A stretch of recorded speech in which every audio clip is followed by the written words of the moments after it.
তো রাধে রাধে বন্ধুরা, আজকে আমি আরেকটা নতুন ব্লগ নিয়ে চলে এসেছি। তো আজকে আর আমি ব্যাগ নিয়ে যাব না, কারণ আমাদের বাড়ি এখানে কাজ আছে। তার জন্য আমি ড্রয়িং নিয়ে বেরিয়ে গেলাম। তারপর বাইকের উপর চেপে আমি বেরিয়ে গেলাম দুর্গাপুর জল ট্যাঙ্কি যাওয়ার জন্য। আর এই যে দেখতে পাচ্ছ দুর্গাপুর জল ট্যাঙ্কি, আমাদের বাড়ি এখানে সাইড এটা।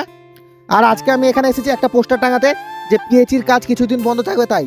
আর এইদিকে বাপিদা চলে এসেছে পোস্টারটা টাঙাবার জন্য। তারপর এখন বাপিদা পোস্টারটাকে দড়িতে বাঁধতে শুরু করে দিয়েছে গেটে টাঙাবার জন্য। আর বাপিদা আমাদের এই জল ট্যাঙ্কিতেই কাজ করে। আর এইদিকে আমার পোস্টার টাঙানো হয়ে গেছে, আর আমি জিপিএস ক্যামেরা দিয়ে ছবি তুলে নিলাম স্যারদেরকে পাঠাবার জন্য। তারপরে বাইকের ওপর আমি চেপে বসলাম পাইপ লাইনের মেজারমেন্ট করার জন্য। আর এইদিকে তোমরা দেখতেই পাচ্ছ পাইপ লাইনের মেজারমেন্ট শুরু করে দিয়েছি। আর আমি পিছন পিছন হাতে ড্রয়িং নিয়ে চলে আসছি। আর এখানে যে এত ভিড় দেখতে পাচ্ছ, এখানে পাইপ লাইনের কাজের জন্য একটু ঝামেলা হয়েছিল, তার জন্য আমি দাঁড়িয়ে একটু ঝামেলাটা মিটিয়ে দিলাম এখানকার।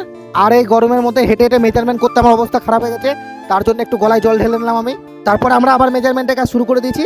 আর এইদিকে আলমগীরদা হেঁটে হেঁটে রোডোমিটার নিয়ে আসছে। তারপরে মেজারমেন্ট করতে করতে আমি দেখলাম এক জায়গাতে ট্রাক্টর ফেসে গেছে, যেখানে আমাদের পাইপ ফেলা ছিল সেই গর্ততে পড়ে। তার জন্য আমি একবার দাঁড়িয়ে দেখে নিলাম যে আমাদের পাইপগুলো ফেটেছে কিনা। তো আমাদের পাইপের কিছু হয়নি, তাই আমি ওখান থেকে আবার বেরিয়ে গেলাম। তো চায়ের দোকানের সামনে আমার বাইকটা রেখে আমি এখন চলে যাবো নিমতিতা রাজবাড়ির দিকে, কারণ আমি কাজ করতে করতে এখন এখানেই চলে এসেছি। তো নিমতিতা জমিদার বাড়িটা তোমাদেরকে একটু দেখিয়ে দিই। আর এই যে দেখতে পাচ্ছ নিমতিতা জমিদার বাড়ি, আকাশে পুরো মেঘ করেছে, তার মধ্যে দেখতে ব্যাপক লাগছে বাড়িটাকে। আর আমাদের এই জমিদার বাড়িটা হেরিটেজ হয়ে গেছে, কিন্তু নামে হেরিটেজ হয়েছে।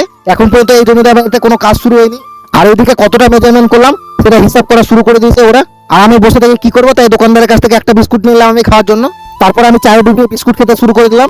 তারপরে বিকালে ঘুম থেকে উঠে দেখছি অন্ধকার হয়ে গেছে। এর মধ্যে আমার মেয়ে ফুচকা খেতে চেয়েছে, তাই আমি ফুচকা আনতে চলে গেলাম। আর সামনে ফুচকাওয়ালা আছে দেখতেই পাচ্ছ। আর এটা হচ্ছে নিমতিতা স্পোর্টিং ক্লাব।